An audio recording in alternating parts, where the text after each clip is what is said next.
Ali Shaban Kamwe, tuambie mnakwenda kwenye mchezo wa marejano dhidi ya Al Ahly baada ya kupoteza kule ugenini kwa mabao 2-0. Na najua wewe uliza swali kaka. Ndio. Kwenye mchezo wa kesho kama nisema ni twende kwenye swali. Najua tumefungwa na Al Ahly mechi ya kwanza Kwenye mchezo wa kesho sasa, mnakujaje mkiwa katika uwanja wa nyumbani ambao una historia nzuri kwenu? Mnapokopo hapa mmekuwa na mwendelezo wa matokeo mazuri. Kwanza niwashukuru ndugu zangu waandishi wa habari kwa wingi wenu mliosafiri kutoka Dar es Salaam. Ndugu zangu hapa wameniambia pia wametoka Kenya, wamekuja kwa ajili ya hii mbungi hapa. Kuna waandishi wengine wanatoka Rwanda pia wanakuja kwa ajili ya hii mbungi hapa. Wingi wenu kutoka sehemu mbalimbali unathibitisha kwamba tunakwenda kwenye mchezo mkubwa Afrika Mashariki na Kati. Yaani weekend hii kuna mechi nyingi zinachezwa, ila mechi kubwa iko hapa New Amaan Complex. Kwa nini mechi kubwa? Kwa sababu kwanza inamhusisha Ahly ambaye ni bingwa wa kihistoria kwenye hii CAF Champions League, alafu inamhusisha Young Africans ambaye ni kiboko ya timu zote hapa Afrika Mashariki na Kati. Kwa hiyo tunaamini heshima ya East Africa tumekabidhiwa Yanga, na kesho tukiingia hapa New Amaan Complex tuna jukumu la kuipambania hili. Tuna wachezaji kutoka katika maeneo tofauti tofauti hapa East Africa, kwa maana kina Duke Abuya waone ndugu zao wamekuja. Duke Abuya wamekuja hapa.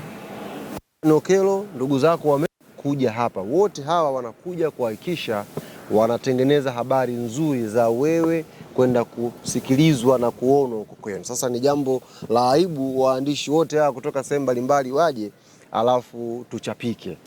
Lazima players wetu wapandishe kiwango cha upambanaji, na kikifia kwa 100%, naamini kabisa Mwenyezi Mungu anatujalia tutapata matokeo mazuri.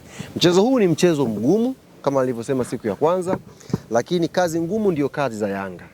Kazi ngumu ndio kazi za Young African Sports Club. Pamoja na ugumu huo, ubora ambao yuko nao Al Ahly, rekodi zake, ma-CV yake, lakini sisi Yanga ndio kazi ngumu ambazo tunazifurahia kuzifanya. Moja wapo ni hii ya siku ya kesho. Tunacho kikosi ambacho kinaweza kumsurprise yoyote. Hata mmemsikia kocha wao hapa alipozungumza kwenye press conference, anasema ilibidi kipindi cha kwanza mwishoni wategemee miujiza ya Trezeguet kupata goli la kuongoza. Maana yake kipindi cha kwanza tuliweza kuwa content vizuri na tulitenda nafasi za hati tu haikuwa yetu, siku ile mpira haukuweza kuingia kwenye kamba. Kwa hiyo tunaamini kesho inshallah tutakwenda kuboresha yale yote ambayo yalikuwa changamoto kwenye mechi ya kwanza, na kesho tukafanya vizuri zaidi kwa maana tupate matokeo mazuri. Mechi ya kesho unajua ina mtazamo tofauti. Kama Ahly atashinda kesho, Mwenyezi Mungu aepushie mbali, atakuwa amesha qualify kwenda hatua ya robo finali. Kwa sisi tuna jukumu kwanza la kumzuia Ahly asiende robo finali kwenye ardhi yetu ya nyumbani. Alafu tuna jukumu pia la kulifanya ile kundi liwe hai. Mtu mmoja akishafuzu mechi mbili bado utamu wa kundi unapotea. Kundi la kifo lazima tupelekane mpaka dakika ya mwisho. Tuone nani ana qualify kwenda kwenye hatua inayofuatia. Kwa hiyo tuna kila sababu ya kupambania heshima ya Yanga, heshima ya Tanzania na heshima ya East Africa kwenye 90 za siku ya kesho. Ndio, pengine tuambie hali ya kikosi cha wachezaji, lakini pia mnaingiaje kwenye mchezo wa kesho, kwa maana kule mlienda kama mna defense kidogo kwa heshima sana. Hapa bila shaka mnawalazimisha maana mpate matokeo. Sasa kuingiaje ni kazi ya mwalimu. Kuingia kama anakwenda kushambulia, anakwenda kuchezea mpira, anakwenda kukaba, ni kazi ya mwalimu. Sisi kazi yetu ni kusubiri matokeo. Ya kushangilia, tunasubiri matokeo mazuri. Kwa mwalimu yeye tumempa nafasi aandae silaha zake vizuri na aweze kutupatia matokeo mazuri. Tukiwa nyumbani hapa inshallah, kwa nguvu na support ya mashabiki wetu, players watajituma na mpango utakuwa vizuri, tutapata matokeo mazuri. Hali ya timu iko safi. Mshukuru Mwenyezi Mungu, tumefanya mazoezi ya mwisho leo hapa New Amaan Complex. Wachezaji wote wa Yanga naweza kudiriki kusema wako salama. Hata wale ambao walikuwa kwenye majeruhi kwa muda mrefu, sasa hivi wameingia kwenye phase ya utimamu wa mwili. Wameingia kwenye fitness, kina Mzize hao, kina Edmond John, kina Azizi Ndambwile, wameanza kufanya mazoezi ya pamoja na wenzao. Hiyo ni sign nzuri. Kwa fitness mwalimu anaweza kuamua kwa mchezaji anavyomtazama. Anaweza kuchukua siku 3, kachukua wiki, kachukua wiki 2, kachukua mwezi. Ni mchezaji anavyozidi kuimaria kutoka kwenye jeraha lake kuja kwenye utimamu wa mwili. Yaani wameshapona. Sasa hivi wanatengenezewa sasa utimamu mwili wa kupambana. Si mmemshuhudia leo Clement Mzize pale. Piga mawe kweli kweli, mpira unasikia unavuma hivi. Kwa mwalimu anamwangalia sasa. Huyu mpaka siku fulani anaweza kuwa amesha mechi ile kasi ya wenzake. Kwa hiyo tunamshukuru Mwenyezi Mungu, timu yote sasa hivi yote hakuna hata mwenye mafua. Kibwana amekuja na yeye ameimarika vizuri, yuko safi, hakuna hata mmoja mwenye changamoto yoyote. Mwenyezi Mungu atujalie hii hali iendelee mpaka kesho, mwalimu akapata option kubwa ya kuchagua timu yake. Kukosekana kwa Imam Ashur ni nafuu kwenu Young Africans? Kwanza mimi nilikuwa siamini, unajua. Hata Ali walivyopost bado nikaa siamini. Walipost Kiarabu, nikaenda kukitranslate, kinapanda kile. Nikakitranslate Imam Ashur hivi na hivi na hivi. Sasa na kuelezea bila kutranslate, na kuelezeaje wewe? Lazima nikitranslate, afu nikuelezee. Kinapanda sina na kielewa afu nakusomea wewe. Au nikusomee? Niongee Kiarabu sasa alivyoandika. Niongee Kiarabu utaelewa? Utaelewa? Wa Tanzania na wana Yanga. Amekutetea Isaya. Ningepiga Kiarabu hapa upagawe. Nikawa siamini. Mbona kama wanataka kutuchezea mchezo? Unaelewa mambo ya kombolela hayo. Unajua mambo ya kombolela kabutua huku kana msubiri kwanza. Leo nimethibitisha Imam Ashur hayupo Zanzibar. Makamu fly ujasusi. Nimethibitisha Imam Ashur hayupo Zanzibar. Nimethibitisha. Sasa kumkosa yule isiwe mnafiki. Mimi kama shabiki tu wa Yanga. Sijui mwalimu yeye ameonaje, ila mimi kama shabiki wa Yanga zile bleach ni za moto. Kwa hiyo kumkosa Imam Ashur tunamshukuru Mwenyezi Mungu. Hatujui ana matatizo gani. Kama matatizo ni makubwa sana ya kiafya, Mwenyezi Mungu ampe uponyaji wa haraka. Kachelewa ndege. Atajua sasa mwenyewe. Ila hiyo kutokuwepo Zanzibar sisi angalau tumesema alhamdulillah. Wanasema dua zenu zimeanza kufanya kazi. Kama kuna mtu sasa dua, sisi hatuombi dua kwa mtu apate mabaya. Tunaomba dua timu yetu ifanye vizuri. Sasa Mungu ana namna ya kujibu. Mungu ana namna yake. Unaweza ukaomba leo hela, kesho Mungu akakupeleka jela. Kumbe wewe tajiri kafungwa, kutoka kufungwe naye ili upate hela. Sasa unaweza kulalamika Mungu anasema mazuri umenipeleka jela. Kumbe kuna tajiri yuko jela, unatakiwa uende kule ukampe maziwa nini na nini ndio wewe line yake upate hela. Mungu na hekima zake. Kwa sisi tumeomba matokeo mazuri. Asijui atakujaje. Umeelewa? Kitu matokeo mazuri. Ila mimi nimefurahi. Nimejiridhisha kama shabiki tu wa Yanga. Imam Ashur hayupo Zanzibar. Wao watajua wamreplace nani pale, watajua wao. Lakini sisi tumeiandaa timu na of course unajua Ali ukiangalia vizuri kila eneo ina watu. Kiambiwa Imam Ashur yupo anaingia yule Zizu na penyewe pa moto hapo. Si ndio panakuwa pana watu wengi ambao wanajua mpira. Lakini yule kukosekana tu nisiwe mnafiki. Najua na wana Yanga wenzangu duniani tumefurahi hilo jambo. Mtoto yule afai. Acha apumzike. Acha apumzike kama Alan Okello yupo anafanya mazoezi vizuri, wako sawa. Wewe huyu anachimba chimba, nianze kueleza mambo ya ndani kwenye mfumo pale. Sisemi. Wote wapo. Ali ni kama unatisha ule. Wewe umeona? Nimeona. Hujaona mnafiki huyu. Hujaona chochote. Tunaona uwanja wa KMC umefungiwa. Sasa mechi za ligi itaendelea kuchezwa kwenye uwanja gani?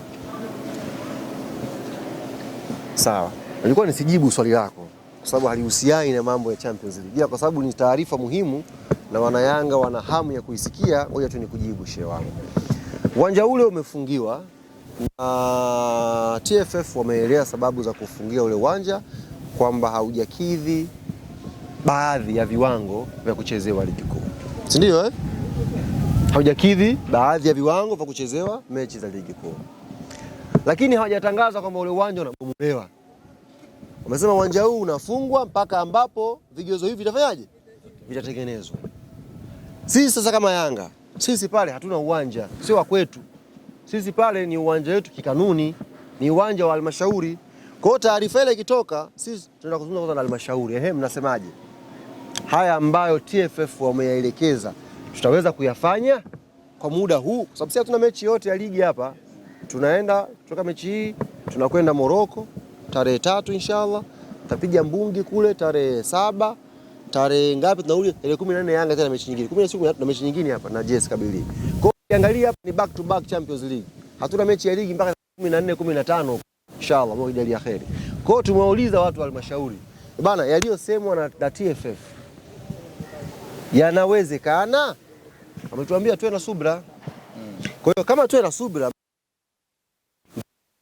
nimezungumza na nyie kwa uamuzi wa uongozi wa uwanja wa nyumbani wa KMC. Ikifika hicho kipindi hayo ambao TFF wameelekeza hajafanyiwa kazi, maana yake tutawatangazia sasa. Kama tunakwenda Sumbawanga, tunakwenda Ilulu, tunakwenda wapi kule Rukwa, Isamuye, tutawatangazia. Kwa nini mmetaja uwanja wote? Na wenzenu wapo pale. Mimi kimenishtua kitu kimoja. Mmefungiwa uwanja wa KMC. Walioathirika uwanja nyumbani ni Yanga. Lakini wanaumia timu nyingine. Yaani kama TFF wangeambiwa saizi wachukue maoni, maamuzi walioyafanya yamefurahisha watu, yameumiza, wangepokea maoni mengi sana kwamba tumeumia, kwa nini Yanga mmemfungia hapa? Kwa nini? Nataka aende wapi? Sababu unajua utaratibu. Wanaujua utaratibu. Bene A na B kaka. Ilipokuwa A B ipo hapa. Yaani tungeenda kwani ni siri? Sisi tulitoka Chamazi tukafuata nani? Burudani yetu. Yaani sasa hivi nawaambia hapa dua zao zote ule uwanja ukamilike. Yaani wana Yanga wametulia, wamerelax. Wanaoumiza kama TFF kafungia KMC, Yanga wanaenda wapi sasa? Ndio pata maswali. Pia hata nyinyi mmetumwa waulize wanaenda wapi wale? Wana mpango gani? Sisi mpango wetu ni kuifuata B ilipo. Kwa hiyo A ikizuiliwa tunakwenda kwenye B, wala sio swala la kificho. Utamu unaliwa kwa karibu. Hakuna utamu wa kufuata kwa mbali. Jana mechi yao umewatazama. The more unaisogelea ndio the more inakuwa tamu zaidi. Mechi yao umeitazama kidogo jana. Sijatazama mimi mechi yao. Wanasema wamejipata sasa hivi. Nyama is back. Inshallah. Winga Libase, winga nani ule bwana mdogo? Na wewe mjui? Oura. Mchezaji wa mjui na wewe? Nimesahau. Oura. Hilo jina lishaka. Wanasema Oura mwalimu wa Pacome. Hilo jina lishaka. Hawezi kulifuta sasa hivi. Alafu sisi tushanogewa. Mwenyekiti wanasema Oura mwalimu wa Pacome. Sawa. Miezi 4 hajacheza lakini jana kiwango bora kabisa. Na nani amecheza nani jana? Jana wamecheza na Mashujaa. Sawa. Sawa, tumekubali si mwalimu wa Pacome? Sawa. Sisi wiki zinazidi kusogea mbele. Inshallah. Tunakaribia mwezi wa pili huo. Mwezi wa pili unaingia Ramadhani. Tutafika na matafunga Ramadhani, baada ya hapo tutakwenda mwezi wa 3, tutakwenda mwezi wa 4, tutajua mwalimu ni nani. Na unajua mimi sasa hivi nimefika hatua ya kuona kwamba ili mchezaji apate thamani kwenye mpira wa Tanzania ni lazima alinganishwe na Pacome Zouzoua. Yaani timu yote isajili mchezaji ni lazima imlinganishe huyo mchezaji na Pacome Zouzoua. Kwa hiyo haya ni mambo ya kawaida. Namna gani wanaweza kuvalue wachezaji wao kumlinganisha na profesa wa mpira.